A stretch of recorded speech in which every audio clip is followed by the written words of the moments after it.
Tá, então vamos começar a aula de hoje sobre tipos de conhecimento. O primeiro ponto que eu queria falar para vocês sobre tipo de conhecimento é esse ponto aqui, que é um ponto linguístico, vamos dizer assim. Que é, enquanto no inglês você tem um verbo para conhecimento, né, que é to know, que tem a forma substantiva é knowledge, em português você tem pelo menos dois verbos para falar de conhecimento, que é o verbo saber e o verbo conhecer, né? E o verbo conhecer tem a forma substantiva de conhecimento. Dito isso, como a literatura principal sobre o assunto é em língua inglesa, essa distinção aqui entre saber e conhecer, se é que tem alguma distinção, ela não é discutida, né? Porque em inglês não tem essa diferença de dois verbos para o conhecimento. Então, dito isso, eu queria que vocês me citassem algumas frases, algumas sentenças com a palavra conhecimento, ou com que fale de conhecimento, que atribua conhecimento a algo ou a alguém. Podem falar.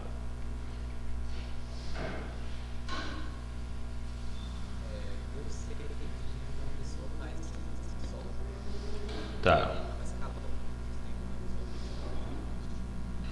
Eu sei que em uma pessoa faz calor. Alguém mais?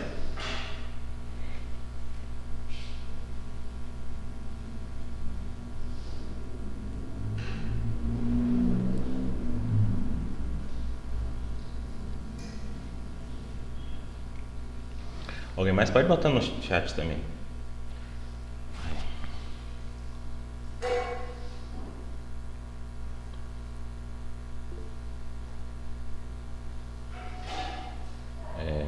Fala, Manuel.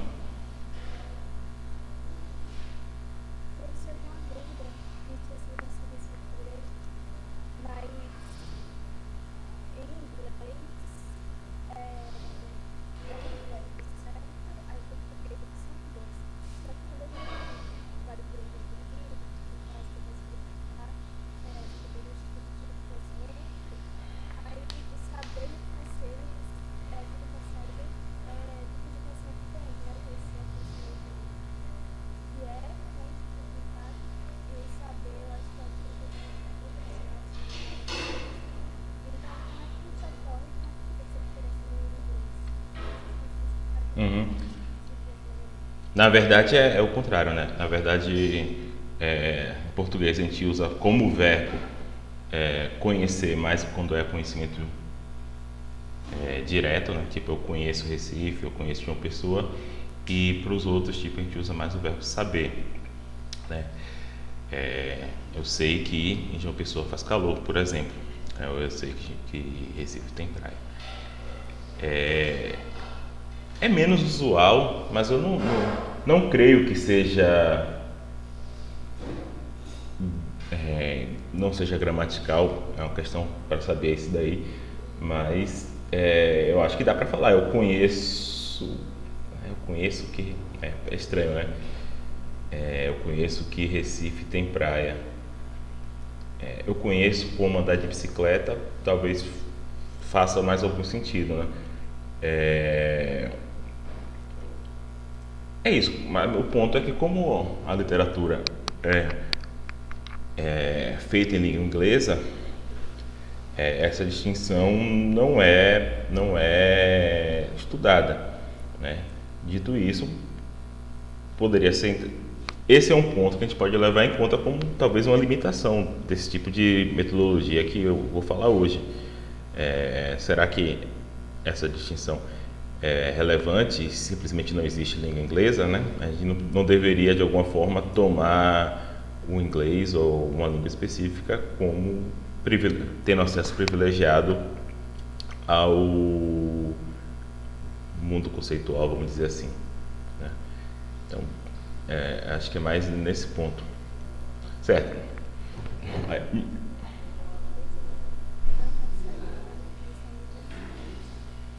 Em português não recebe o quê? Desculpa?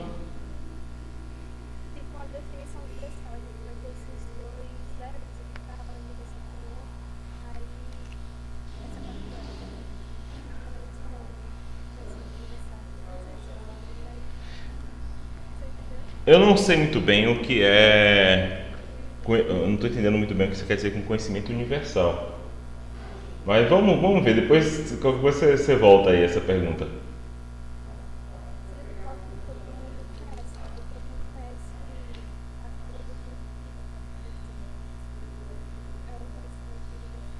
a filosofia é um conhecimento universal.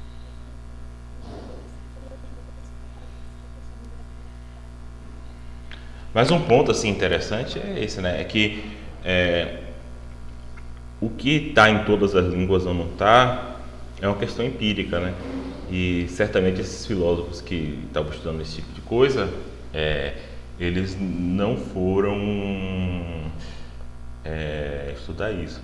Por outro lado, vocês vão, imagino que durante o curso de psicologia vocês vão ter a oportunidade de estudar em algum momento as teorias de um linguista chamado Chomsky. Chomsky é um linguista bastante importante e, entre outras coisas, ele é famoso por uma hipótese que ele chama da gramática universal. É a hipótese de que todas as línguas, na verdade, têm uma mesma gramática, não a gramática superficial, porque, obviamente, a gramática, por exemplo, do alemão, que tem 3 artigos, né, com declinações, etc., é diferente da gramática do português, é diferente da gramática inglesa. Mas ele defende que existe uma gramática profunda, tipo uma estrutura mais profunda da língua, da linguagem, né? Daí ele fala a linguagem, porque ele acha que só tem uma linguagem, que é a linguagem humana, e de alguma forma a teoria dele é de que a gente nasce com uma faculdade biologicamente mesmo com a faculdade, que é a faculdade da linguagem. Que aí essa gramática universal ela estaria incrustada na própria estrutura de uma faculdade mental nossa, que seria essa faculdade responsável pela linguagem. E daí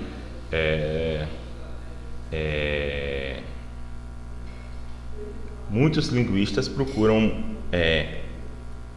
pegar línguas muito diferentes e tentar mostrar que existe alguns tipos de constâncias entre essas línguas, e são tipos de estudos bastante interessantes.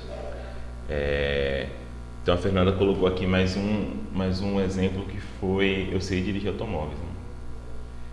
Eu sei. Eu vou botar aqui entre parênteses como só, porque é opcional, né? Dirigir automóveis. E aqui eu vou colocar mais um exemplo só para a gente não demorar muito nessa parte. A Suzana botou ali: eu conheço minha cidade natal, né? Eu conheço João Pessoa. Então, a filosofia dita, né, algumas pessoas às vezes chamam de filosofia analítica, que foi o tipo de filosofia dominante, principalmente nos países de língua inglesa, mas não só, durante o século XX, o boom dela, de alguma forma, vem de uma época muito prolífica, né, muito frutífera, tanto do desenvolvimento da lógica, no começo do século XX, né, e da aplicação da lógica ao estudo da linguagem. Né. Então você teve um boom muito grande na primeira metade do século XX, que continuou na segunda metade, da filosofia da linguagem. E os filósofos começaram a aplicar análise da estrutura linguística em outras áreas da filosofia, como na epistemologia. Né? Então a ideia aqui desses filósofos seria que como a filosofia ela estaria dedicada a estudar conceitos, né? Então, conceitos eles não são entidades linguísticas, tá? Talvez é difícil você dizer o que é um conceito, né? Alguns pensam que é uma entidade mental, outros pensam que é uma entidade abstrata, independente da mente, etc. O ponto não é esse aqui, mas a ideia seria que os conceitos de alguma forma são expressos na linguagem e que de alguma forma, ao analisar a estrutura da linguagem, você teria algum acesso à estrutura conceitual, ao nosso, vamos dizer, esquema conceitual, né? A linguagem de alguma forma, haveria de alguma forma uma relação entre a linguagem de um lado, o modo como nós nos expressamos, e o nosso esquema conceitual do outro, ou seja, o modo como nós pensamos, vamos dizer assim. E eles pensaram que, então a gente talvez, analisando a linguagem, a gente vai ser capaz de estudar o universo conceitual, certo? Claro que, obviamente, nem eles pensavam nisso. Essa relação não é totalmente cristalina, né? Pode haver coisas sempre que vão ser idiosincrasias de uma língua ou outra, né? Ou de um modo de falar ou outro, né? Talvez o modo de falar, a partir do momento que você foi doutrinado pela filosofia, talvez mude seu modo de falar. Então, tinha um pouco desse cuidado, mas a ideia central seria essa, de que ao analisar a linguagem, de alguma forma você tem algum acesso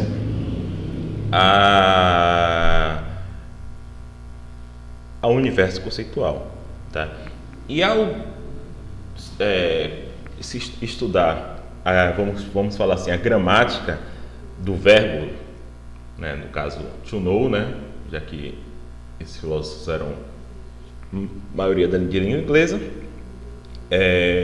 ao estudar a gramática do verbo to know, eles perceberam que tinham pelo menos três usos linguisticamente diferentes do verbo to know, né? No nosso caso, saber e conhecer. Então, o primeiro uso é o que está expresso aqui nessas duas primeiras frases, né? Você tem eu, aí você tem essa expressão aqui, sei que, né? Sei que, e o que você tem depois dessa expressão é uma frase completa, né? No caso, essa frase aqui está na ordem inversa. No caso seria, eu sei que faz calor em João Pessoa, né? Faz calor em João Pessoa é uma sentença completa. Eu poderia afirmar, faz calor em João Pessoa. E isso pode ser verdadeiro ou falso, né? Então isso aqui é uma sentença completa que pode ser verdadeiro ou falso. E no caso, e a palavra que a gente dá para isso na filosofia é uma proposição. Uma proposição é uma sentença, é o que é expresso por uma sentença completa e que pode ser verdadeiro ou falso, tá? Então, eles perceberam que existia um tipo de sentença com o verbo conhecer que tinha sempre mais ou menos essa mesma estrutura, né? Recife tem praia também, é uma sentença completa que pode ser verdadeira ou falsa, né? No caso, essas duas são verdadeiras. João Pessoa faz calor e Recife tem praia, né? Obviamente, nem toda sentença desse tipo, nossa linguagem é criativa, a gente consegue expressar essas mesmas coisas com outras frases, né? Outras estruturas, mas o ponto deles é que pelo menos existe essa estrutura que a gente usa para falar esse tipo de coisa, né? Falar que algum sujeito ele tem alguma relação com uma proposição qualquer, que é a relação de saber, né? Então, a esse tipo de conhecimento eles deram o nome de conhecimento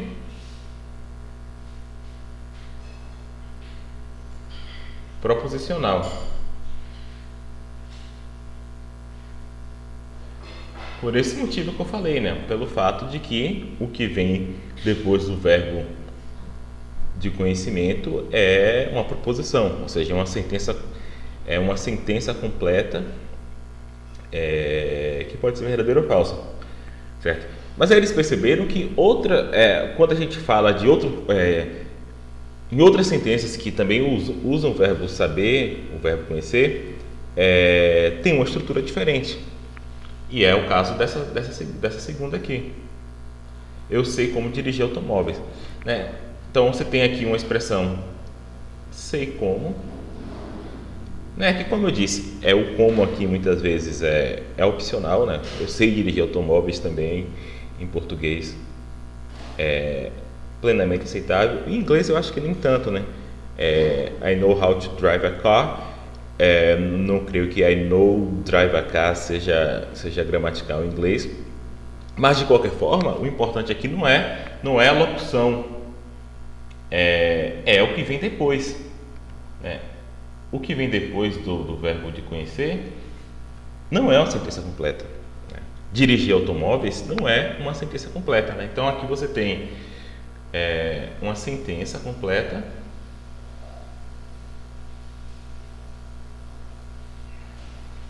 e aqui você não tem uma sentença completa. Dirigir automóveis, né? Se eu escrever dirigir automóveis, não é gramatical, isso não é uma sentença terminada, isso é uma sentença pela metade.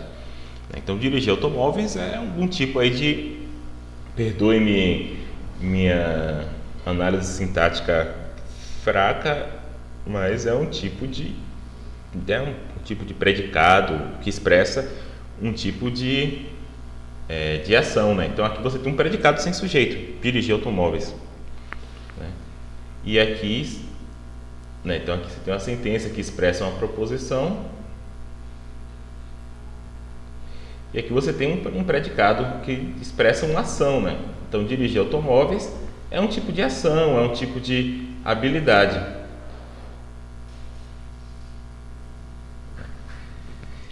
E por isso as pessoas dão esse nome aqui de conhecimento procedural. Tem vários nomes: conhecimento prático, conhecimento procedural.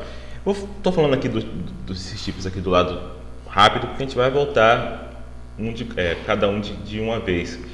O ponto aqui só é tentar expressar mesmo a distinção linguística, gramatical entre essas frases. E já essa terceira frase, ela é também diferente das outras duas, porque você tem, né, em português você tem essa diferença de que você utiliza conhecer em vez de saber.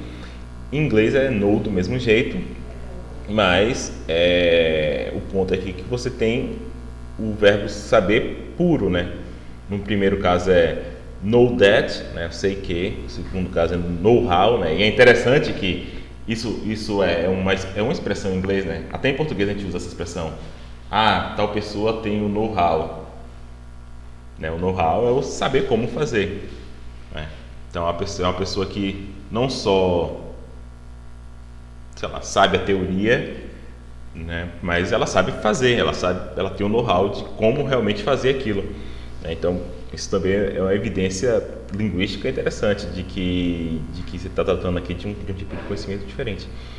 E nesse terceiro caso aqui, você tem o verbo epistêmico, né? O verbo de conhecimento puro. E o que você tem depois aqui? João Pessoa. João Pessoa não é uma sentença completa, né? João Pessoa, ponto. Não é uma sentença completa. Não é algo que pode ser verdadeiro ou falso, né? João Pessoa é simplesmente um nome. Isso aqui é simplesmente um nome próprio, né? Mas é simplesmente um nome que nomeia um objeto, uma coisa, um local, né? Que nomeia um indivíduo, né? Em filosofia, a gente tende a chamar a noção de indivíduo, não quer dizer, não diz respeito simplesmente a pessoas, diz respeito a qualquer coisa que é uma coisa singular, né? Então, João Pessoa não tem várias João Pessoas, só tem uma João Pessoa. Aquele nome especifica aquele município, né? Então, João Pessoa é o nome de um município. E então aqui o que você tem é um nome, né? E daí eles viram que essas três tipos de atribuição de conhecimento na linguagem, elas são não só diferentes, mas elas são consistentemente diferentes, no sentido de que que todo mundo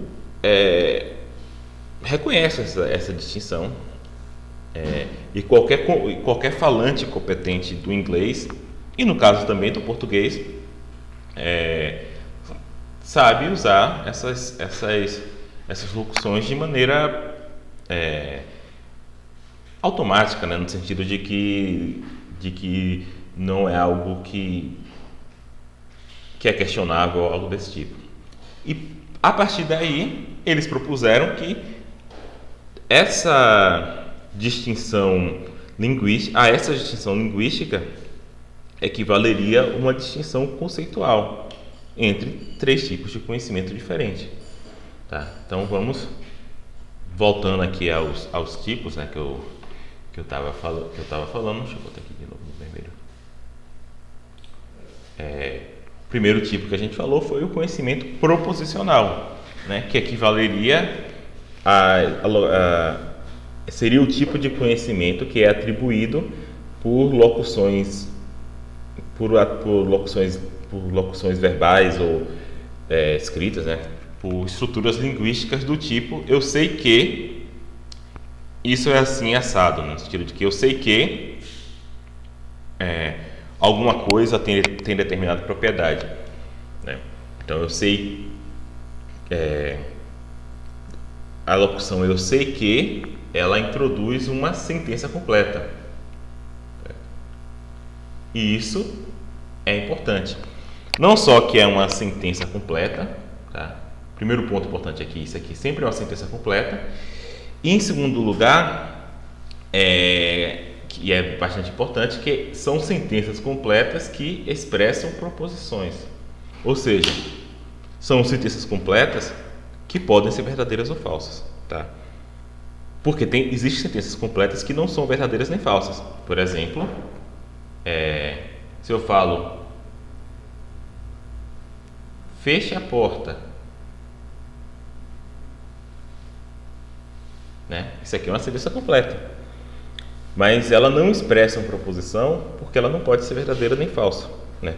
Feche a porta é uma ordem ela pode ser adequada, inadequada, ela pode ser educada, pode ser rude, ela pode ter várias atribuições, mas ser verdadeira ou falsa não é uma delas. Então, uma ordem pode ser obedecida ou não, mas a ordem em si não é verdadeira nem falsa. Do mesmo modo, se eu falo ou escrevo o seguinte, que horas são?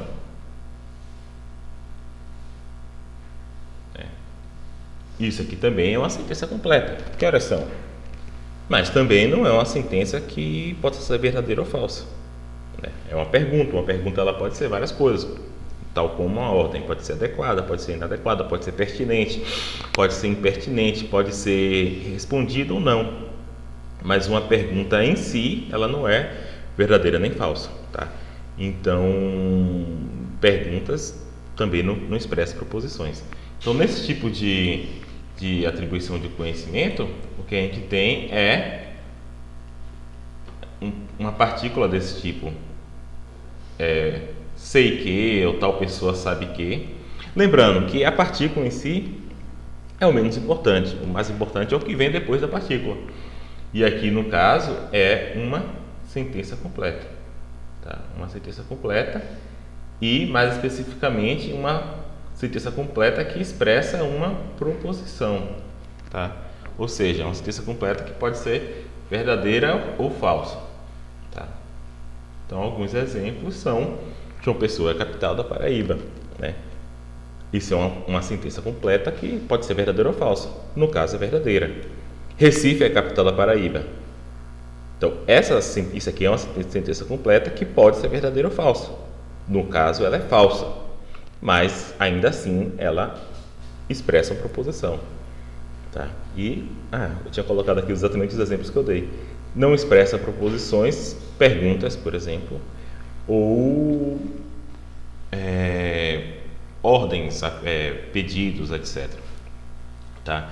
Então, nesse tipo de conhecimento, quando você atribui ele linguisticamente, geralmente você utiliza essa forma. Eu sei que, e o que vem depois é uma sentença completa que expressa a proposição. Tá? Então, essas são propriedades linguísticas da atribuição desse tipo de conhecimento que os filósofos chamam de conhecimento proposicional, né?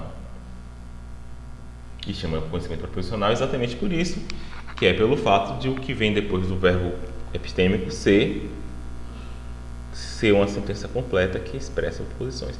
Então essas são propriedades linguísticas. Depois a gente vai precisar saber as propriedades desse tipo de conhecimento que a gente isolou. Então, supostamente a gente isolou um tipo de conhecimento, que é o conhecimento proposicional, né, que vocês devem ter percebido, tem a ver com a posse de informações, né? Então, eu sei que Pedro Álvares Cabral chegou ao Brasil em 1500. Isso é uma informação que eu tenho, né? Então, o conhecimento proposicional tem a ver com essa posse de informação, né, que você adquire como? Você adquire lendo, mas também você adquire experienciando o mundo, né? Eu estou vendo um computador na minha frente e por isso eu sei que tem um computador na minha frente, né? Então eu adquiri conhecimento proposicional a partir da percepção. No caso do Álvares Cabral, certamente eu não vi Pedro Álvares Cabral chegando no Brasil em 1500, eu não estava vivo, né? Mas eu adquiri esse conhecimento proposicional porque minha professora me disse, minha professora da primeira série, quando eu tinha 10 anos, ou porque eu li no livro também. Diga, Maria. Professor, então se eu falar João Pessoa é a capital da Paraíba, essa frase ela final ou só vai ser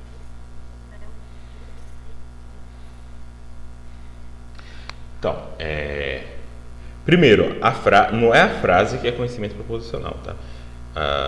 Uma frase é uma entidade linguística, ela não é conhecimento. Essa frase expressa uma atribuição de conhecimento. Então, se eu falo João Pessoa, a capital da Paraíba, eu não estou expressando nenhuma atribuição de conhecimento, porque eu não estou dizendo que alguém sabe isso. Só expressa uma posse de conhecimento, etc., quando você fala que alguém sabe essa frase. Então, essa frase sozinha, João Pessoa é a capital da Paraíba, aqui, João Pessoa é a capital da Paraíba, ela expressa uma proposição, certo? A frase expressa uma proposição.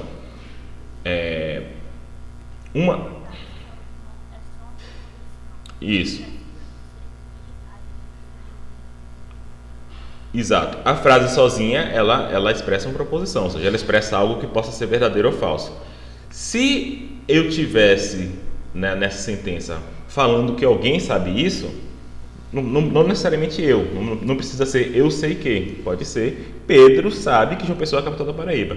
Aí agora eu estou atribuindo conhecimento a Pedro. Então, é isso que quer dizer quando eu falo atribuição de conhecimento. Eu estou atribuindo um conhecimento a Pedro e a única coisa que está dizendo aqui, deixa eu só escrever aqui, atribuição. Então, eu estou atribuindo conhecimento a Pedro e a única coisa que está dizendo aqui, quando eu estou falando aqui distinguindo os tipos de conhecimento, é que eu estou atribuindo um tipo de conhecimento específico que é conhecimento proposicional. Eu estou atribuindo a ele conhecimento acerca daquela proposição. Peraí, então tem Luiz e tem Fernanda. Diga, Luiz.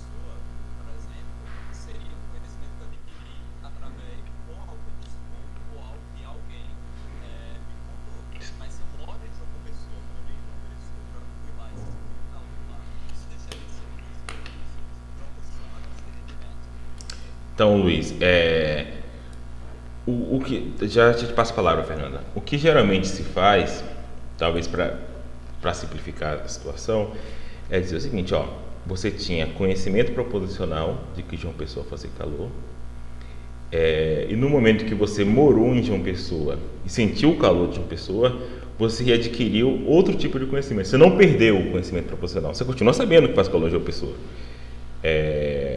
Mas agora você, de alguma forma, conhece o calor de João Pessoa. Então é como se esses três tipos de conhecimento que geralmente faz a distinção, eles não são exclusivos. Não quer dizer que se você tem conhecimento proposicional sobre uma coisa, você não possa ter conhecimento direto. Muitas vezes você tem o importante aqui e o interessante é fazer essa distinção, porque você pode falar coisas como o seguinte: ora, você sabe, você tem informação sobre o calor de João Pessoa, né? Nesse sentido, você sabe que faz calor de João Pessoa, mas você nunca viveu isso, de modo que você não tem um conhecimento direto. Então você consegue fazer essa distinção. Então a pessoa que realmente viveu aquilo, ela teria os dois tipos de conhecimento. Ela não perde o conhecimento proposicional, porque, né, seria ruim, seria estranho se ao você ter experiência de algo, você perdesse conhecimento, né? Supõe-se que uma experiência que você tenha direta em relação a algo te traga mais conhecimento e não menos, né? Então, por isso,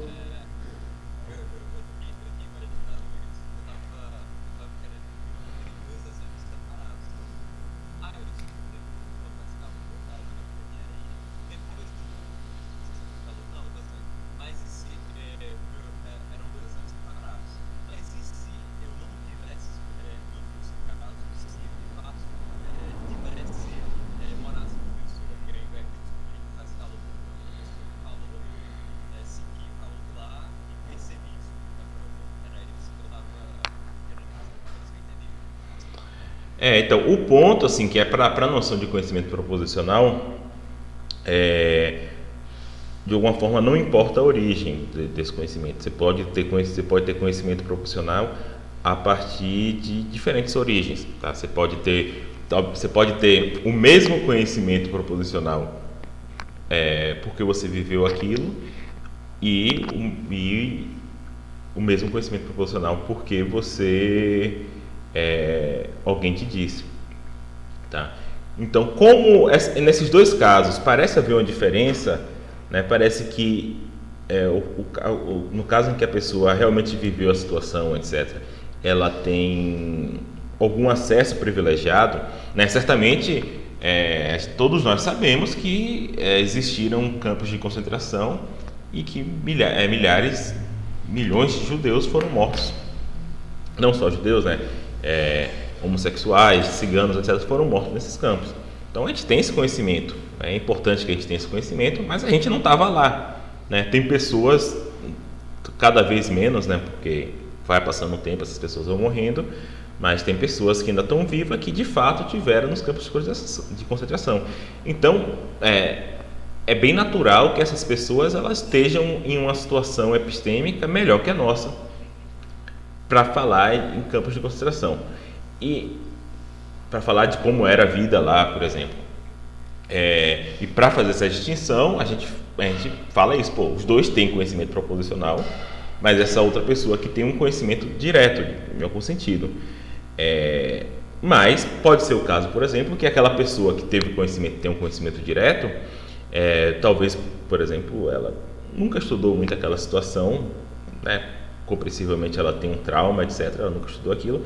Então pode ser que ela tenha um conhecimento direto e mesmo assim ela tenha menos conhecimento proposicional do que outra pessoa, sei lá, sobre a estrutura, né, logística dos campos de concentração ou sei lá, outras questões sociológicas envolvidas, etc., etc., porque ela não estudou, né? Então é essa distinção que a gente está falando, entendeu? Então, Marcos falou assim: conhecimento proporcional necessita de crença na sentença. Sim, necessita. A gente vai ver isso depois. Outra coisa que eu coloquei aqui nesse slide, né, que às vezes Não sei como é que está hoje em dia, mas às vezes isso causa um pouco de aflição nos alunos, é a noção de verdade, né? Nossa, você está falando aqui de verdade como se fosse uma coisa muito simples, né? Ah, isso aqui, João Pessoa é a capital da Paraíba, é verdadeiro. Recife é a capital da Paraíba, é falso. E algumas pessoas vão dizer, não, verdade é contextual, né? Depende de ponto de vista, etc, etc. E eu estou usando aqui uma noção bem ingênua de verdade. Um epistemólogo, no geral, ele fala o seguinte, olha só, quem estuda a verdade não é epistemologia, verdade é uma noção metafísica, né? Então o epistemólogo muitas vezes ele parte de uma noção bem simples de verdade. Ó. Verdade é quando você expressa o que é o caso no mundo, e falsidade é quando você expressa algo que não é o caso. Obviamente tem algumas sutilezas nessa questão, e você tem toda uma área da filosofia que é a teoria da verdade, tá? Então estou falando isso aqui para dizer que eu meio que vou me esquivar dessas questões. Eu vou só assumir que verdade é uma propriedade objetiva de proposições que não diz respeito ao que nós pensamos ser o caso no mundo, tá? Então, nesse sentido, verdade absoluta nesse sentido de que não depende das minhas crenças sobre o mundo. Então, o que é verdade é o que está no mundo, né? O que é verdade é quando eu expresso proposições que são tornadas verdadeiras por estado de coisas no mundo, né? Então, quando eu falo que João Pessoa é a capital da Paraíba, isso é verdade se somente se João Pessoa for de fato a capital da Paraíba. Eu sei que isso não explica nada, mas é essa noção que a gente vai utilizar no sentido de que a gente não vai discutir tanto isso, tá? Porque tem outras partes da filosofia que estudam isso. Então, continuando aqui um pouco sobre o conhecimento proposicional, alguns exemplos que estão até no livro nós sabíamos que era um risco sair sem protetor solar. Sei lá, vamos imaginar aqui um grupo de pessoas que foram para a praia num dia bem ensolarado, sei lá, ficaram bebendo ali e falaram assim, ó, o mormaço não queima não, a gente pode ficar aqui o dia todo. Ficaram o dia todo, chegaram em casa todo ardido e falaram, pô, a gente sabia que era um risco, a gente saiu assim mesmo. Então, novamente, aqui você tem um nós sabemos que, em vez de ser eu, é nós, mas você tem mais ou menos a mesma estrutura, sabemos que, e isso aqui, o que vem depois, é uma proposição completa. Está no passado, mas enfim, é um risco sair sem protetor solar. Isso é algo que pode ser verdadeiro ou falso, né, no geral. Né? Obviamente, como eu falei, tem alguns pormenores quando a gente fala de verdade, né? Aqui essa sentença ela não é totalmente bem especificada, né? Talvez seja mais risco em alguns lugares, talvez seja menos risco em outros lugares, né? Em lugares que, né, bem no extremo sul, onde tem buraco na camada de ozônio, é arriscado. Em lugares muito ensolarados é arriscado, né? Talvez se você vai sair de noite não seja um risco. Mas não vamos nos apegar a esses pormenores, vamos assumir que essa sentença aqui ela está bem especificada. Por quê? Porque se esse aqui não for uma proposição mesmo, existem exemplos do mesmo tipo que expressam proposições, né? Então, nós sabemos que era um risco sair sem protetor solar. Isso é uma sentença completa que expressa algo que pode ser verdadeiro ou falso. No caso, vamos assumir que é verdadeiro. Mesma coisa, esse daqui, ele sabe que, né? Então, aqui você está atribuindo conhecimento a nós. Obviamente, o que nós se refere, né? Ao que nós se refere depende do contexto, né? Geralmente é o grupo de pessoas do qual o sujeito faz parte. Mesma coisa ele. Mas enfim, está atribuindo conhecimento a outra pessoa aqui que é ele. Ele sabe que o quê? O orvalho não cai do céu. Isso aqui também é uma proposição, né? No caso, é uma proposição verdadeira, né? O orvalho não cai do céu. O orvalho vem da umidade do ar. Mesma coisa para essa daqui. O que ela sabe? Ela sabe que nem todo filósofo tem barba e usa toga. Né? São exemplos que estão no livro, né? Nem todo filósofo tem barba e usa toga, né? Por exemplo, o Foucault, né? Acho que Foucault não tem barba e não usa toga. É um filósofo famoso. Deixa eu pegar aqui só uma fotinha do Foucault. Vou botar aqui no slide. Ah, não vai aparecer. Deixa quieto. Vocês conhecem Foucault, né? Porque está compartilhando a janela e não a tela. Então, mesmo que eu bote na tela, não vai aparecer. E todo mundo sabe. Então, quem é que sabe aqui? Todo mundo, ou seja, todas as pessoas. Então, isso daqui está atribuindo conhecimento a todas as pessoas. Todas as pessoas sabem que o quê? Que a Terra gira em torno do Sol. Tá. Então aqui, essa última sentença aqui, ela é bastante interessante, porque ela vai nos ajudar a distinguir duas coisas, tá? Então essa sentença aqui é uma sentença complexa, né? Porque você tem, todo mundo sabe que a Terra gira em torno do Sol, isso é uma sentença, e ela contém dentro dela outra sentença completa, que é a Terra gira em torno do Sol. Então é natural que essas duas sentenças, né, a sentença que está dentro da sentença maior, sabe que a Terra gira em torno do Sol, tem seu valor de verdade, né? No caso aqui, desculpa, a sentença que está dentro é essa daqui, né? A Terra gira em torno do Sol. Isso aqui é uma sentença completa, uma proposição, e como tal ela tem seu valor de verdade, né? Que no caso é verdadeiro, né? Só que isso aqui, essa sentença complexa aqui, grande, ela também tem seu próprio valor de verdade, porque ela também é uma proposição. Então é uma proposição que tem uma proposição dentro, né?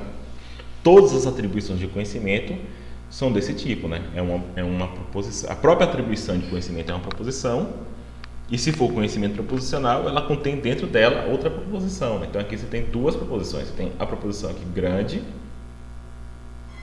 né? E você tem essa proposição aqui que está dentro, né? Essa daqui que está dentro, ela é verdadeira, né? Todo mundo, ou a Terra gira em torno do Sol. Só que essa atribuição de conhecimento, que também é uma proposição, ela é falsa, né?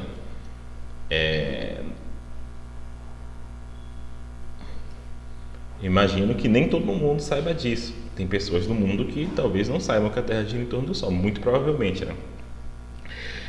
Tem pessoas que não sabem que a Terra é aproximadamente esférica. Por quê? Porque elas acreditam que a Terra é plana, né? Então, isso aqui é interessante vocês notarem, que uma coisa é o valor de verdade da proposição que está dentro da atribuição de conhecimento, e outra coisa é o valor de verdade da atribuição em si. Então, nesse caso aqui, a sentença que está dentro, ela é verdadeira, mas a atribuição de conhecimento é falsa, porque nem todo mundo sabe que a Terra gira em torno do Sol. Diga, Maria Helena. Professor, mas aí nesse caso o senhor fala que a atribuição é falsa e a proposição é verdadeira. Mas o senhor também não concorda que a proposição pode expressar a verdade ou uma coisa falsa. Mas aqui, por exemplo, ela é verdadeira porque faz uma coisa que não é verdade. E na outra, por exemplo, ela diz o senhor é um exemplo de princípio. E alguma coisa que tem capital e é errada, no caso. Aí eu não estou entendendo quando é que uma é falsa e quando é verdadeira. Então, essa atribuição de conhecimento aqui, todo mundo sabe que a Terra gira em torno do Sol, ela é falsa porque tem pessoas que não sabem disso. Então, quando eu falo todo mundo, eu estou falando que todas as pessoas sabem. Se existe alguém que não saiba disso, certamente, talvez você pegue uma criança, ou, sei lá, você tem...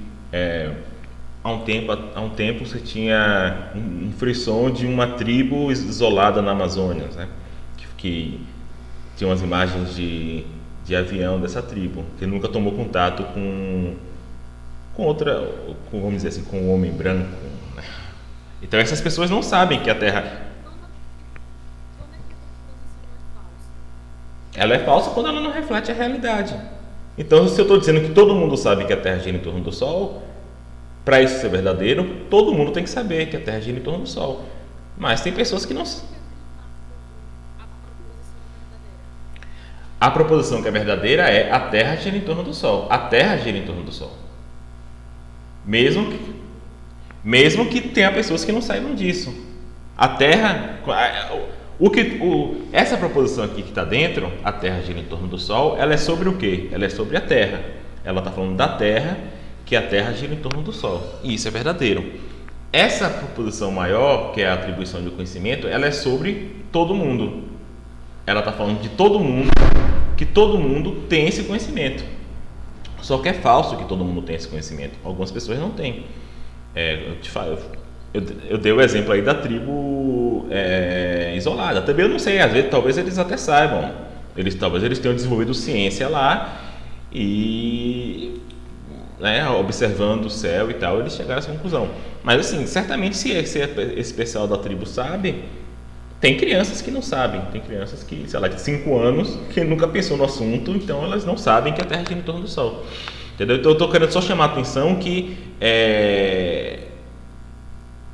a atribuição de conhecimento não necessariamente ela tem o mesmo valor de verdade da proposição que você está atribuindo conhecimento para a pessoa, para o grupo de pessoas.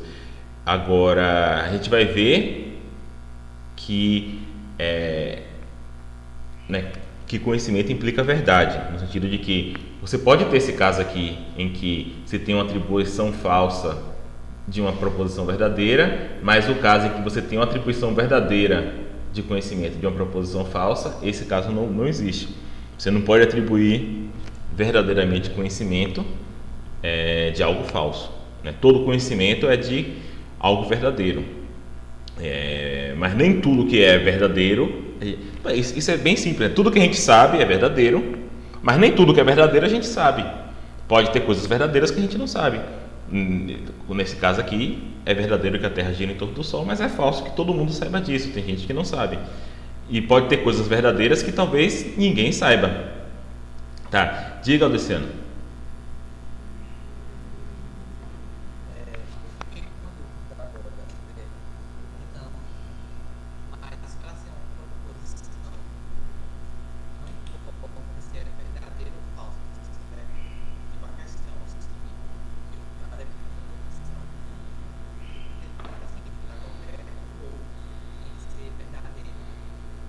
Então, para ser uma proposição pode ser verdadeira ou falsa. A questão é que para ser uma proposição, para expressar uma proposição, uma sentença tem que poder ser verdadeira ou falsa. E você consegue poder ser verdadeiro ou falso sendo verdadeiro ou sendo falso. A questão da pergunta é que a pergunta ela não é nem verdadeira e nem falsa. Ela não é nenhum dos dois. Então, nesse sentido, ela não expressa a proposição. A proposição tem que ser ou verdadeira ou falsa. Ela pode ser falsa. Ela tem que ser ou um ou outro. No caso da pergunta, ela não é nenhum e nem outro. Uma pergunta não é nem verdadeira e nem falsa. A resposta àquela pergunta pode ser verdadeira ou falsa, mas a pergunta em si, ela não é nem verdadeira e nem falsa. Ela não é nenhum dos dois. E por isso ela não é uma proposição. Ela não expressa uma proposição. Mesma coisa para uma ordem. Uma ordem ela não é nem verdadeira e nem falsa. Certo? Então, respondendo a tua pergunta, uma proposição ela tem que poder ser verdadeira ou falsa. E ela pode ser verdadeira ou falsa sendo um ou outro, tá? Se ela não é nenhum dos dois, aí não expressa a proposição. Então o Carlos perguntou assim: não posso chamar de conhecimento se alguém saber que a Terra é plana? A posição comum entre filósofos é que não. É que essa pessoa simplesmente acredita que a Terra é plana, mas como é falso que a Terra é plana, ela não sabe disso. A ideia seria que é estranho dizer: nossa, eu sei que 2 mais 2 é igual a 5. Como é que você sabe disso, se isso não é verdade, né? Então, a gente tende, e eu entendo que tem uma tensão aí, mas assim, no geral, a gente tende a usar conhecer, saber, como um verbo de sucesso, né? O conhecimento é um sucesso cognitivo, né? Você fala assim: nossa, você adquiriu o conhecimento, né? O conhecimento é tipo um prêmio que você adquire por ter utilizado bem suas capacidades cognitivas e por ter tido um pouco de sorte também. Então, quando alguém crê que 2 mais 2 é igual a 5, ela não teve sucesso em ter uma crença verdadeira. Então, nesse sentido, a gente é estranho utilizar a expressão conhecimento, tá? Sobre Gabriel perguntou se expressa dúvida, então não entre em nenhum dos conhecimentos.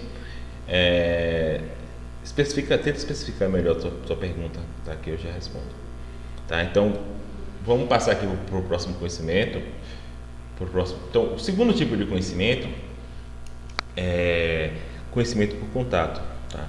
Em inglês, o nome que se dá é por acquaintance, né? Acquaintance é tipo isso, contato direto, né? Esse tipo de conhecimento ele foi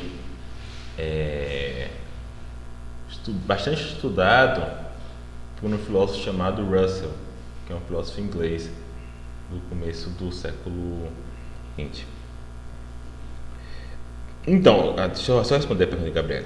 Então, Gabriel fala o seguinte: talvez todo mundo saiba que a Terra gira em torno do Sol.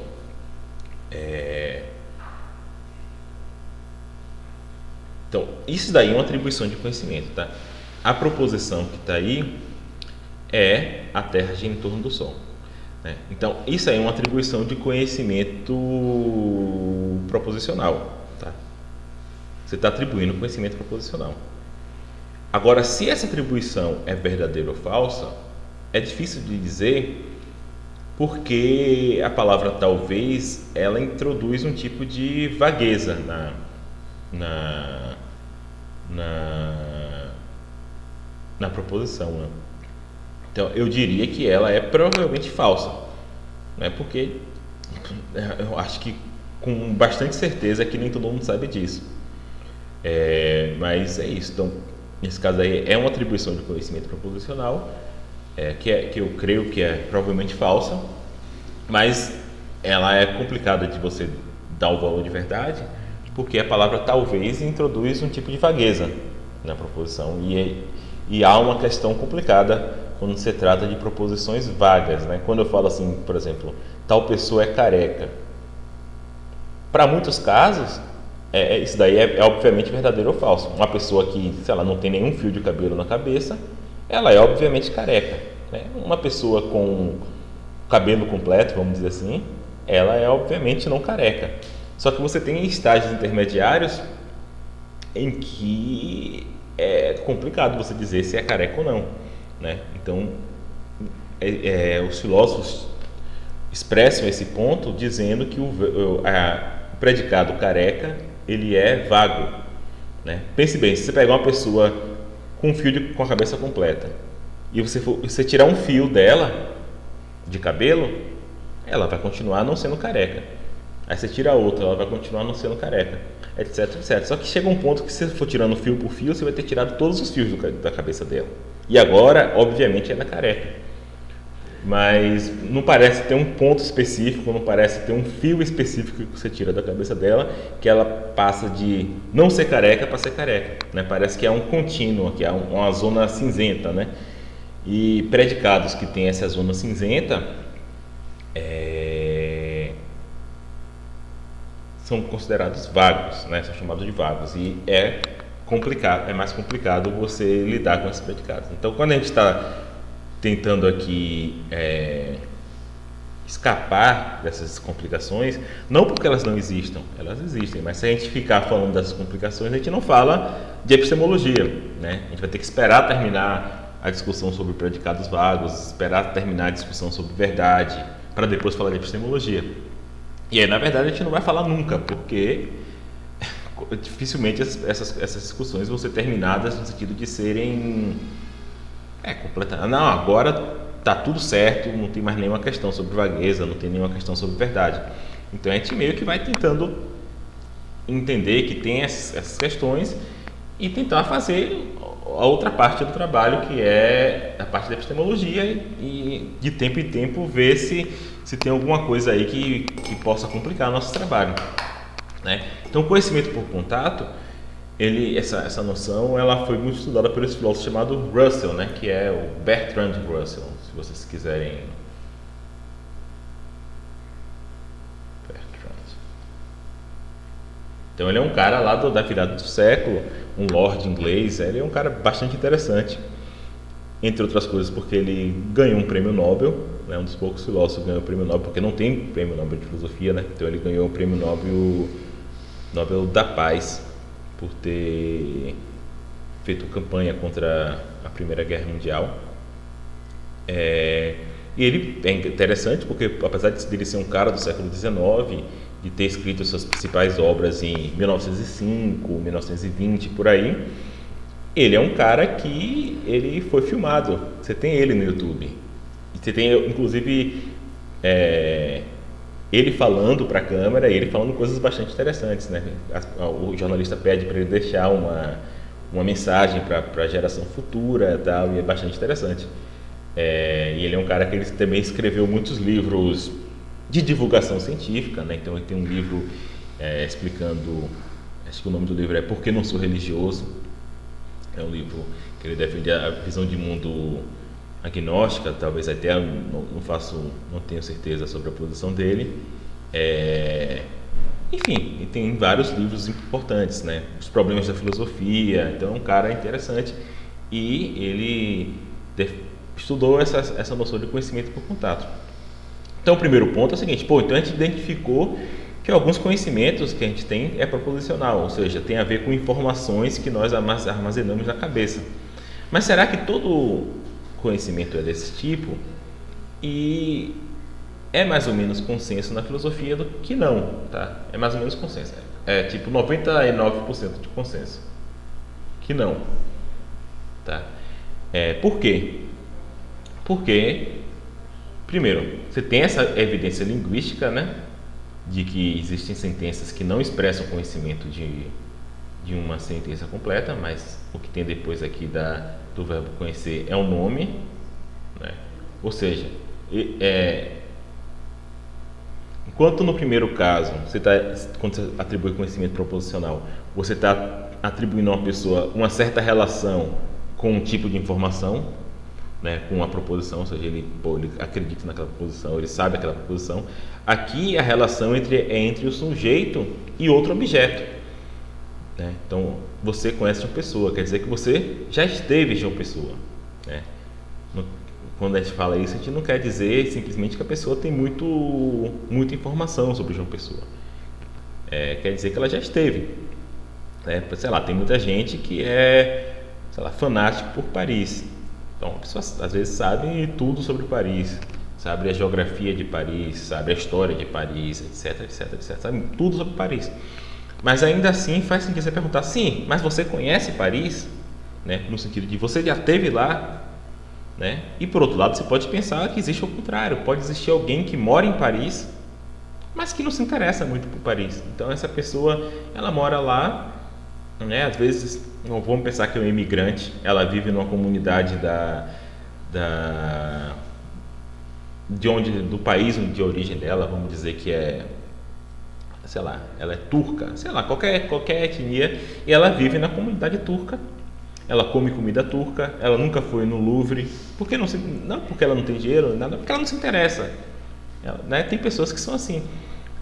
Vamos dizer que ela é uma pessoa mais velha, ela chegou em Paris já mais velha, ela se importa mais com a família dela, ela fala turco o tempo todo, ela vive mais dentro de casa ou dentro daquele bairro da comunidade turca.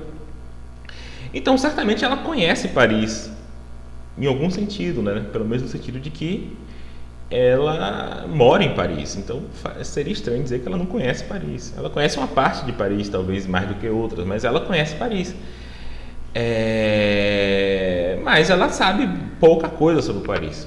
Ela tem pouco conhecimento proposicional sobre Paris. Por quê? Porque ela não se interessa. Ela não se interessa em saber que a Torre Eiffel fica em tal bairro, ou que existe Torre Eiffel, que o Louvre, o dia de visitantes de graça no Louvre é quinta-feira. Não importa para ela. Então ela tem pouco conhecimento proposicional sobre Paris, mas ela conhece Paris, no sentido de que ela mora em Paris, né? Então você consegue fazer essa distinção entre essas duas pessoas: a pessoa que tem muita informação, mas nunca teve contato, e a pessoa que tem contato, mas não tem muita informação. Então, Pergunta aqui, professor, tem como o conhecimento por contato ser verdadeiro ou falso?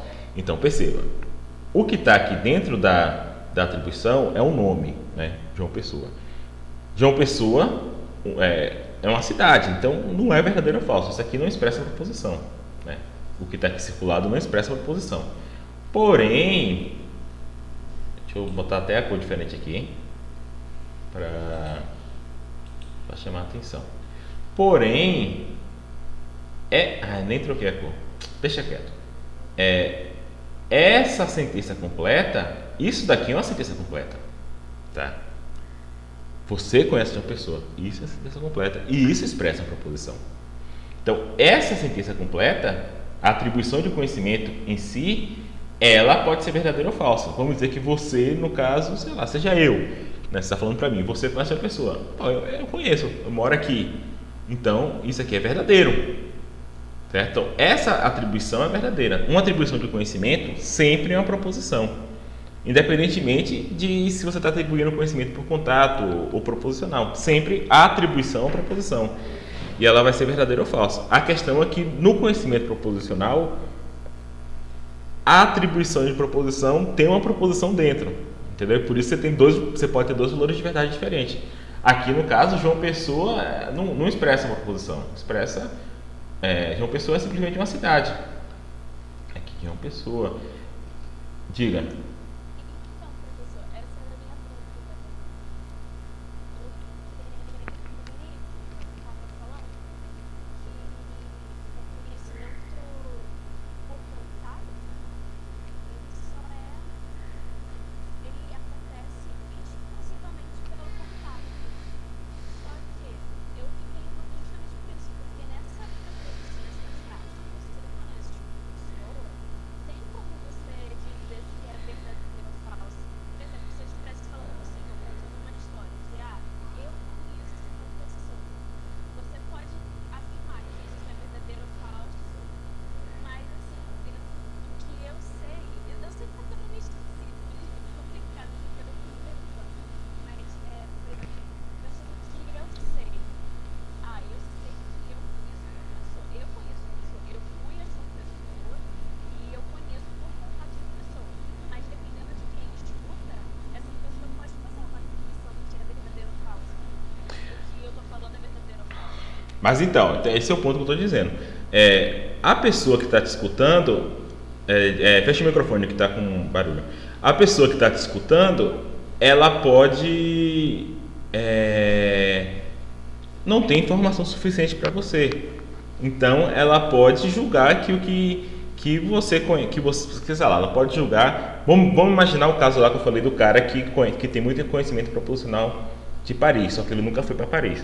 Só que ele sabe tanto sobre Paris que ele pode fingir que já foi em Paris, né? Ele pode chegar na festa e falar assim, nossa, eu estou voltando aqui das minhas férias em Paris, e o pessoal vai perguntar, pô, e aí, você foi aonde? Eu fui no Louvre, que lá tem tal quadro, ele sabe tudo isso, então ele pode fingir que foi em Paris.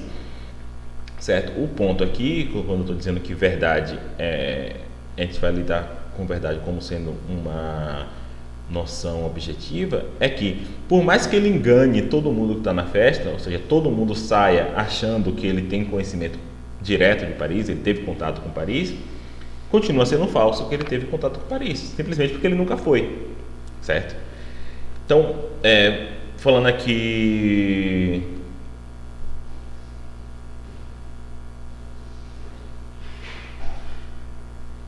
Fernanda, não, isso não é uma questão que varia de cada um para cada um. A atribuição é verdadeira ou falsa, independentemente do que as pessoas acham, isso estou querendo dizer.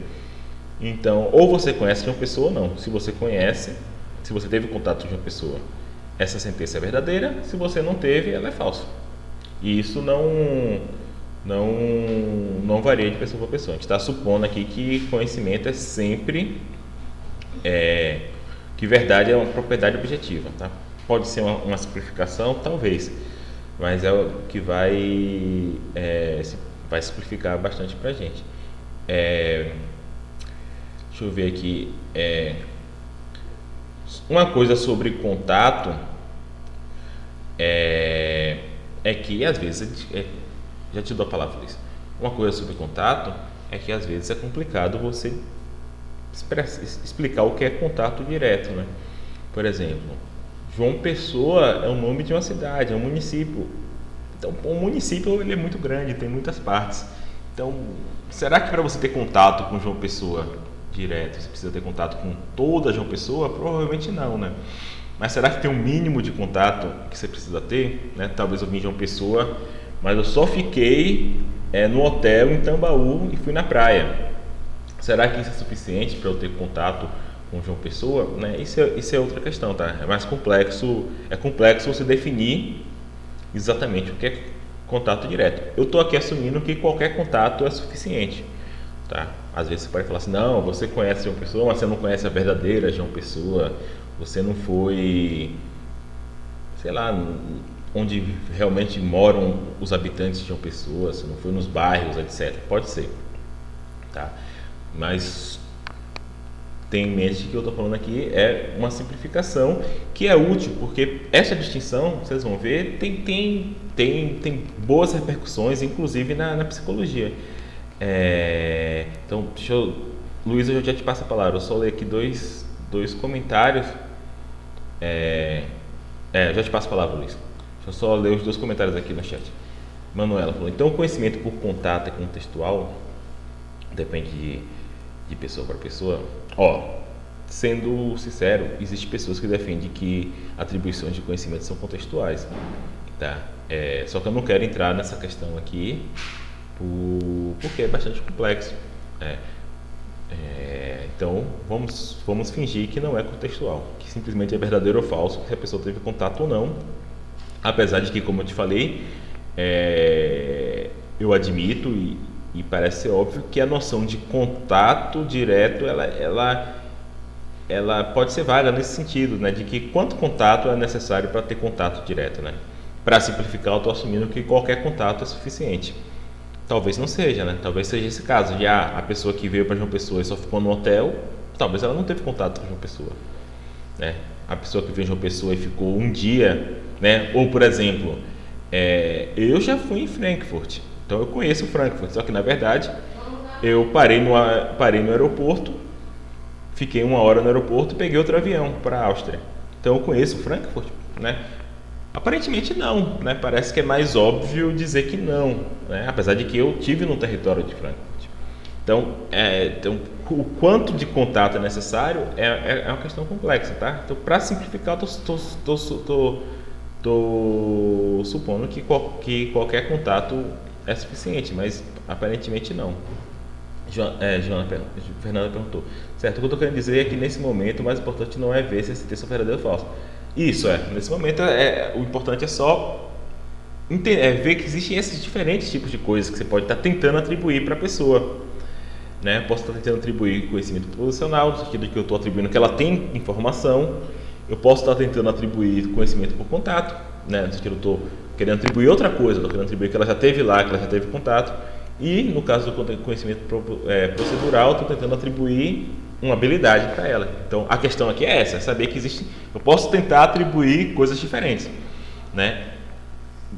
A verdade ou falsidade dessas atribuições pode ser mais complexo de você decidir, né? Pode ser que essa verdade seja contextual, né? Pode ser, por exemplo, que alguém me perguntar, pô, Danilo, você sabe física quântica, mecânica quântica? Porra, mecânica quântica não, que isso aí provavelmente eu não sei em nenhum contexto. Você sabe a história, sei lá, da Bolívia? Pô, se eu tô num jantar com minha família, se alguém perguntar sobre a história da Bolívia, eu vou saber falar um pouco. Então, em certo sentido, eu sei. Eu conheço a história da Bolívia. Mas se eu estou num congresso de pesquisadores sobre o tema, provavelmente eu não sei, né? Eu sei bem pouco, né? Então talvez, se eu sei ou não a história da Bolívia, varie de contexto para contexto. Pode ser. Eu falei, tem gente que defende isso. Tem uma teoria que é a teoria contextual do conhecimento. Então a verdade, a falsidade de atribuições pode ser mais complexa, mas o ponto da gente aqui é só saber que você pode estar tentando atribuir coisas diferentes quando você está atribuindo conhecimento, certo? Então, Suzana perguntou aqui, mas deixa eu perguntar pro Luiz, que ele já deve estar nervoso aí, que estou demorando muito. Diga, Luiz.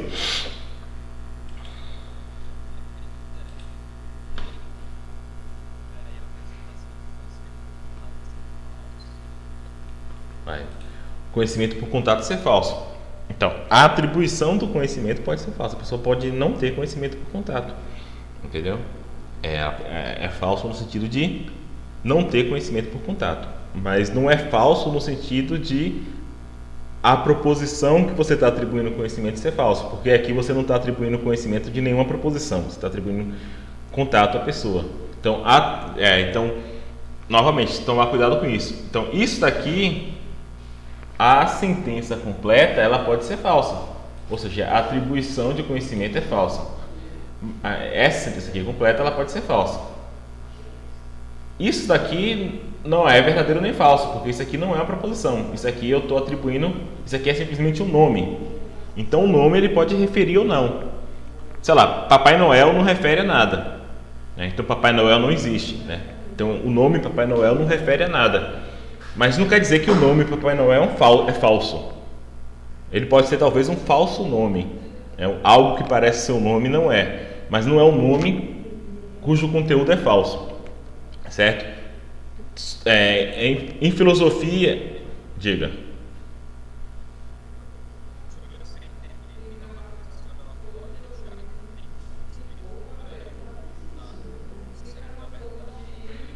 Uhum.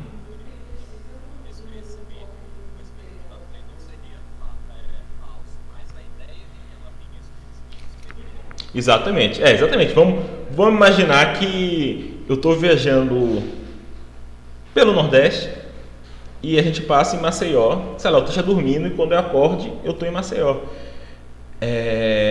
E meu amigo, sei lá, quem estava dirigindo o carro fala, pô, aqui é João Pessoa.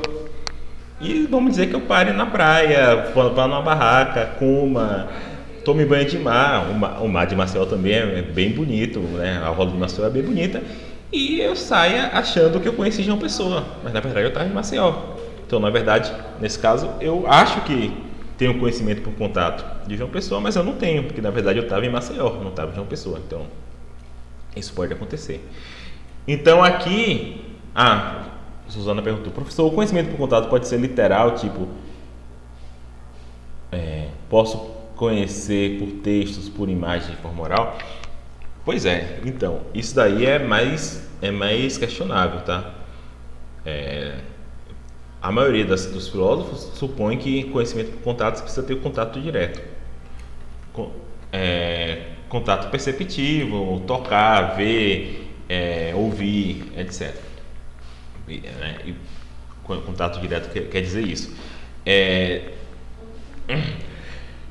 O próprio Russell, ele supunha que a gente poderia ter contato, por exemplo, com ideias, com fatos matemáticos, com entidades matemáticas. Nesse caso, obviamente, você não pode ver, ouvir, cheirar uma entidade matemática. Aí você teria que ter contato por textos, né? Por provas, etc. Mas isso daí é menos aceito, tá? Isso é mais questionável. Então, contato direto, pelo menos, o que é aceito geralmente é que contato direto supõe experimentar no sentido de ver, cheirar, tocar, esse tipo de coisa, tá? E mais, que esse contato que é dado pela percepção é um contato direto, isso também é questionável, tá? Porque tem cada vez, hoje em dia menos, mas as pessoas muitas vezes, os filósofos muitas vezes pressupõem que quando eu vejo algo, eu não tenho um contato direto com o que eu estou vendo, eu tenho um contato direto com uma imagem mental que eu formo daquele algo. Eu só tenho um contato direto com aquele algo, mas também isso é algo que a gente não vai discutir agora, tá? Provavelmente na aula sobre percepção, que é lá no terceiro módulo, a gente vai estudar isso daí.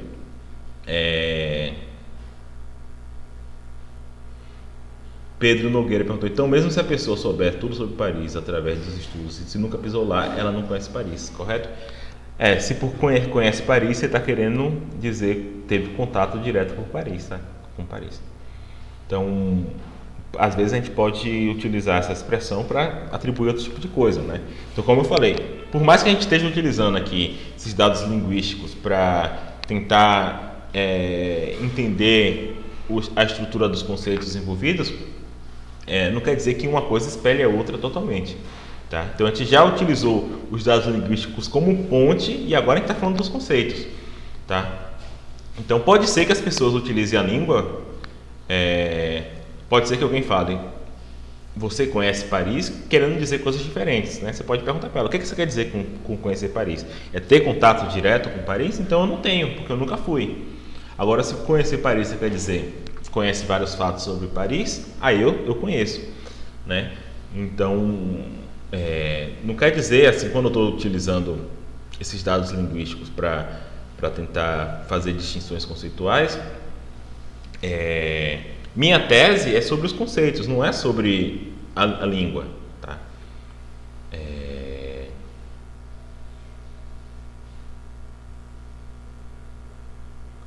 Eu acho que é mais ou menos o que o Marcos falou. Então, a epistemologia ela não tem essa tarefa de análise semântica, né? A questão principal aqui é o conceito, tá?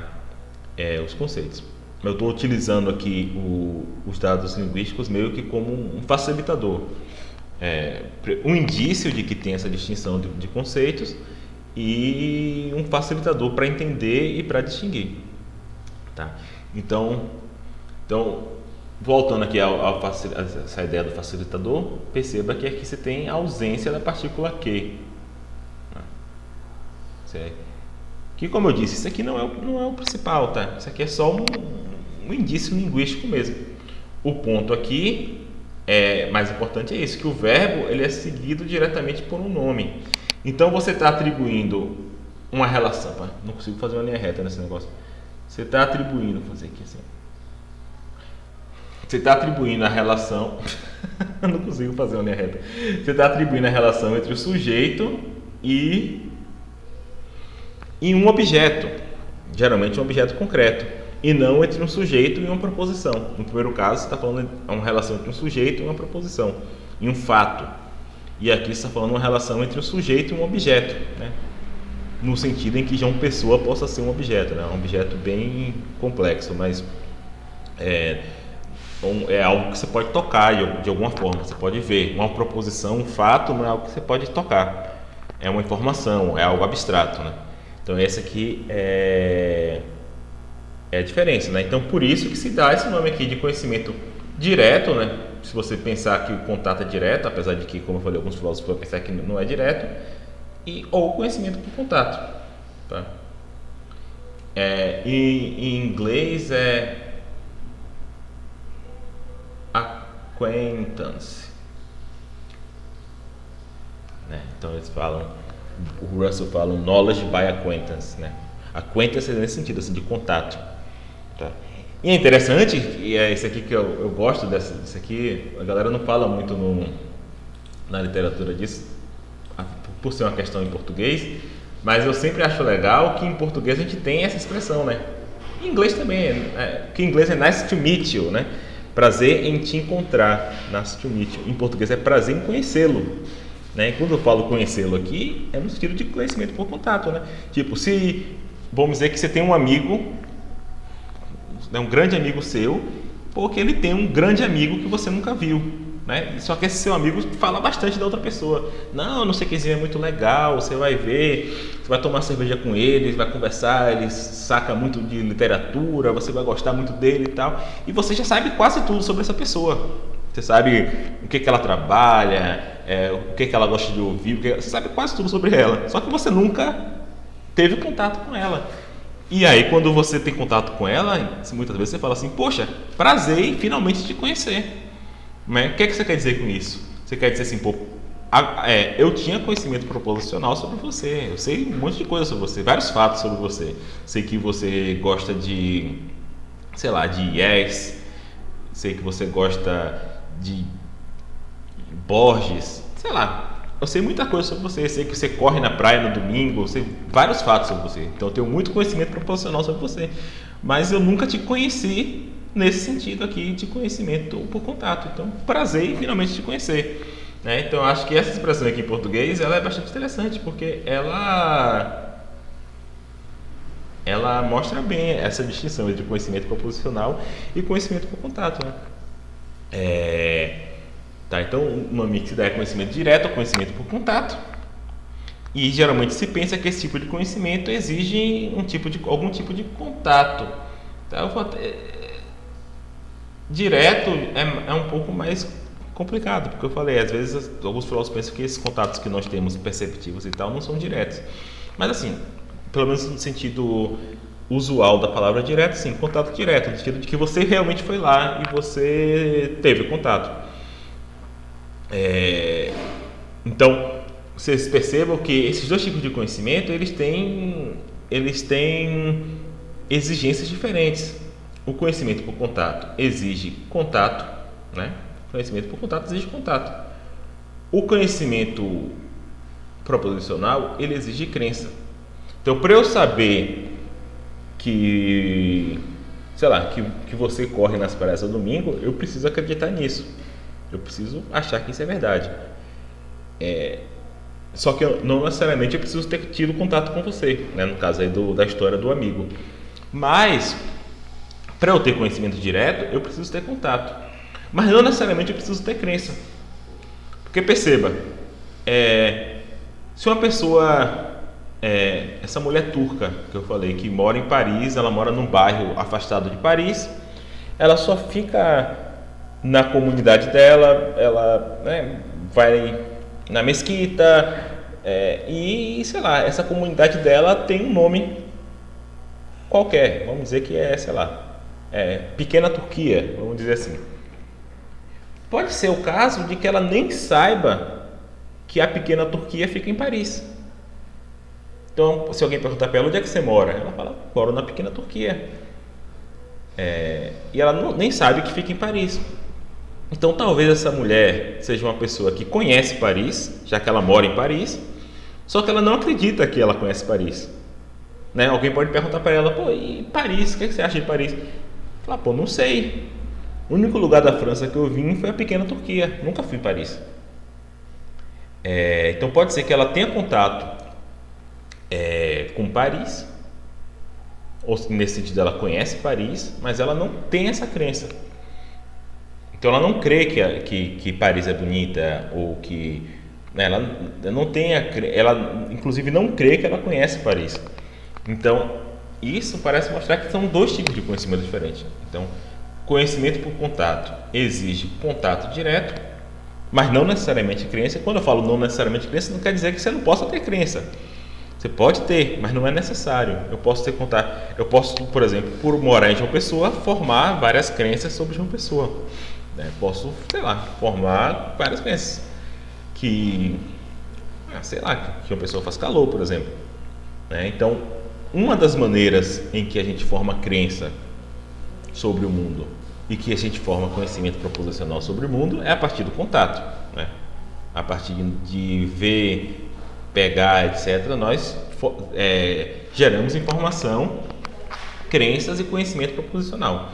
Mas o ponto é que o conhecimento por contato não depende necessariamente dessas crenças, depende de contato.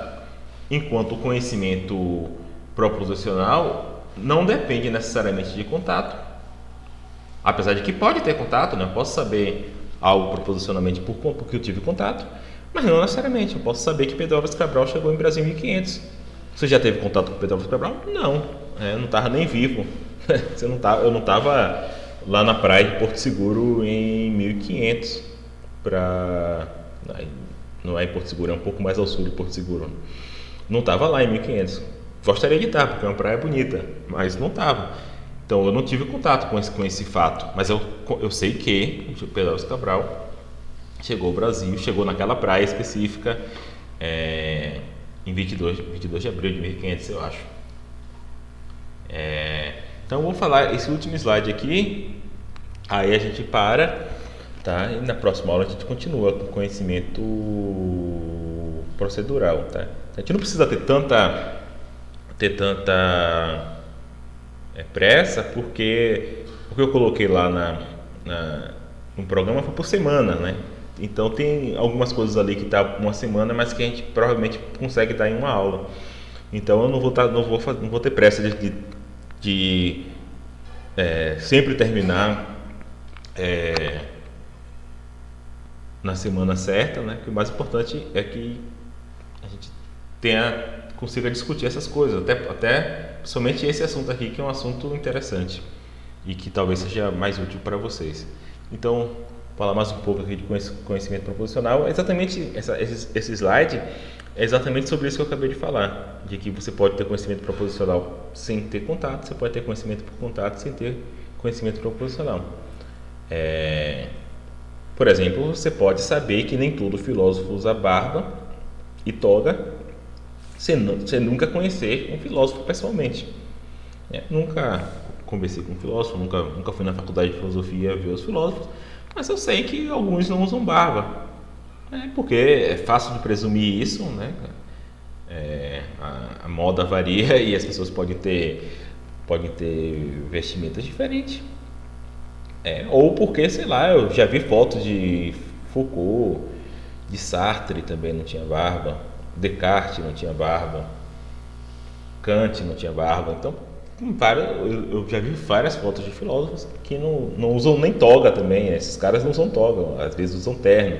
Foucault usa aquela camisa de gola alta. Alguns usam terno, outros usam camiseta. Então eu posso saber isso sem nunca ter tido contato com o filósofo. Eu não preciso necessariamente eu pessoalmente ter visto vários filósofos para daí eu concluir que nem todos usam barba. Eu posso simplesmente conhecer por testemunho ou por foto, etc. Que nem todo filósofo usa barba. Da mesma forma como eu falei, você pode saber que Pedro Álvares Cabral navegou até o Brasil em 1500 sem conhecer Cabral pessoalmente, né? Então, conhecimento proposicional não depende de contato necessariamente.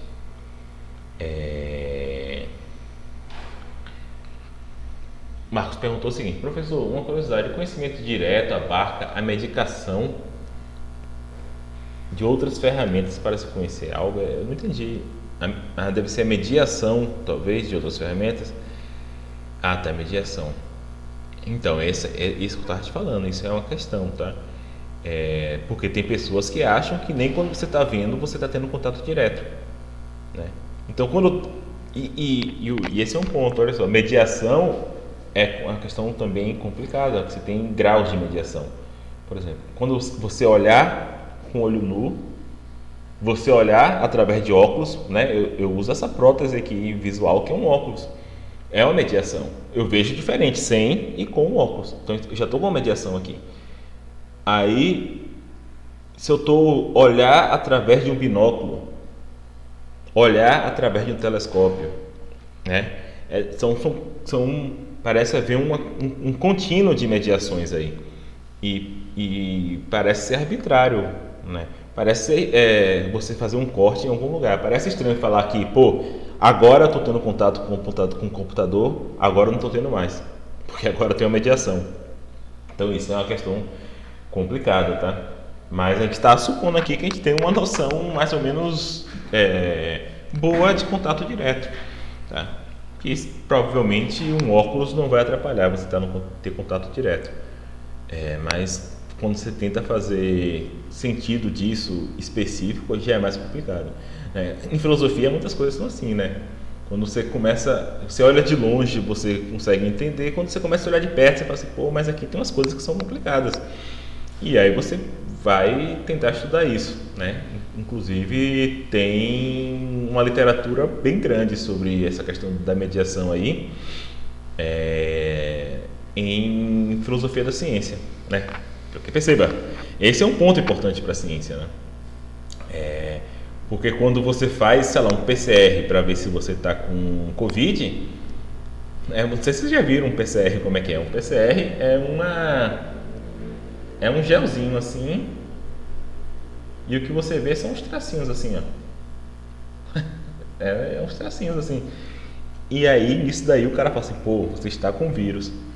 Em que sentido isso daqui te dá acesso ao vírus, né? Parece a ciência ela trabalha com mediações muito abstratas, né? Ou a gente pensa assim, não, os caras detectaram o bóson de Higgs, a partícula de Deus, né? Aí você pensa assim, não, os caras estão lá vendo o bóson. Não, eles não estão vendo bóson nenhum. O que eles viram foi um gráfico que, sei lá, isso aqui. Isso que eles viram. É um gráfico no computador. O gráfico ele deu um spike aqui em vez de ter dado em outro lugar. É essa a informação que eles têm. Então, em que sentido eles tiveram contato com o bóson? A ciência trabalha com mediações muito complexas. Né? Mesma forma vocês, né, em psicologia, vocês nunca vão ver a faculdade do raciocínio, né? Vocês vão ver são gráficos, né? Em que sentido isso te dá contato direto, né? Parece que nesse caso do bóson talvez até diga que não teve contato direto, mas como eu falei, esse contínuo aí é difícil de você cortar em algum lugar. E o Marcos falou, interessante, no caso do próprio sentido da mediação. Para algumas pessoas, sim.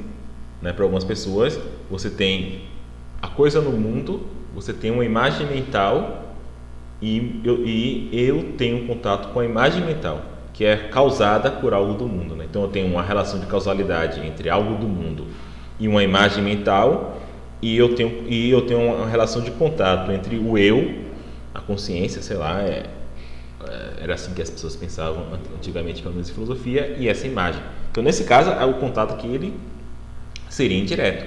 Então, por isso que eu falei que conhecimento direto pode ser filosoficamente mais complicado, né? Conhecimento por contato, não. Você não está dizendo se o contato é direto ou indireto, né? Só que aí tem um problema, né? Porque o cara que leu sobre Paris, ele teve contato com Paris em algum sentido, né? Indireto. Então, às vezes, essa distinção pode ser complicada, né? E alguns podem querer defender, inclusive, que não tem essa distinção, porque, na verdade, conhecimento por contato pode ser um tipo de conhecimento proposicional, ou vice-versa, né? Pode ser. Mas, assim, no geral, se desfaz essa distinção. As pessoas pensam ainda, por mais que tenha essas vaguezas, problemas, as pessoas pensam que ainda é uma distinção robusta o suficiente. E a gente vai ver depois, na próxima aula, que, como eu disse, essa mesma distinções bem parecidas aparecem nas ciências cognitivas, como quando, por exemplo, vai se falar de tipos de memória. E no caso dos tipos de memória, esses tipos de memória são processados em lugares diferentes do cérebro. Então parece realmente que são tipos de memória diferentes. Só que, por coincidência ou não, a distinção entre tipos de memória casa perfeitamente com a distinção entre tipos de conhecimento. Então você faz uma distinção que você veio a partir da linguística, da linguagem, daí você tentou fazer uma distinção conceitual, e aí você faz outras distinções que tem a ver com, né, no caso da memória, com pacientes que sofreram lesões no cérebro, com PET scan no cérebro, com vários tipos de estudos empíricos diferentes, e você chega a uma distinção parecida, né? Então isso parece ser, tem alguma coisa aí, e parece realmente ter uma coisa aí, parece que essa distinção ela realmente faz sentido, tá? Por mais que quando você olha de perto, tem aqueles casos que, esse caso aqui, não sei não, pode ser conhecimento por contato ou não. Então, falando aqui do slide, só para a gente terminar, você pode conhecer um filósofo que não tem barba e não usa toga. Então, no caso, você pode ter conhecimento por contato de um filósofo que não usa barba e não usa toga. Sei lá, você pode ter me encontrado, se bem que eu estou com barba, né? Mas pode ter encontrado, tem professores do departamento de filosofia que não tem barba, né? E certamente eles não usam toga. Quem sabe você encontrou com um deles numa festa e você tomou uma cerveja com ele, conversou sobre a derrota do Flamengo para o Atlético Mineiro e foi embora, né? Você teve contato com um filósofo que não usa toga e não usa barba, mas talvez você nem saiba que ele é um filósofo. E nesse sentido você não formou essa crença de que existe filósofos que não usam barba e tem toga. Vamos dizer que você pensa que filósofo só é Platão e Aristóteles, que os dois tinham barba e usavam toga. Então, por isso, né? Então, por essas evidências linguísticas de que as frases são diferentes. E pelo fato de um tipo de conhecimento parecer exigir crença e outro tipo de conhecimento exigir contato, e você pode ter crença sem contato e contato sem crença, por esses motivos, os filósofos geralmente pensam que conhecimento por contato é distinto do conhecimento proposicional, tá? Então eu vou parar por aqui hoje porque já deu horário. Na próxima aula a gente vai continuar aqui com o tipo de conhecimento, a gente vai para o conhecimento procedural, tá? Então vocês podem, quem não leu o primeiro capítulo lá do livro do Giovanni, dê uma lida, tá? Quem já leu pode reler, se quiser pode continuar lendo o livro, mas se quiser pode ler o segundo capítulo. Se quiser também pode pegar um dos outros 2 livros que estão lá na bibliografia, né, que é o livro do Furmenton e o livro do O'Brien. Certamente esses livros também têm um capítulo sobre tipo de conhecimento.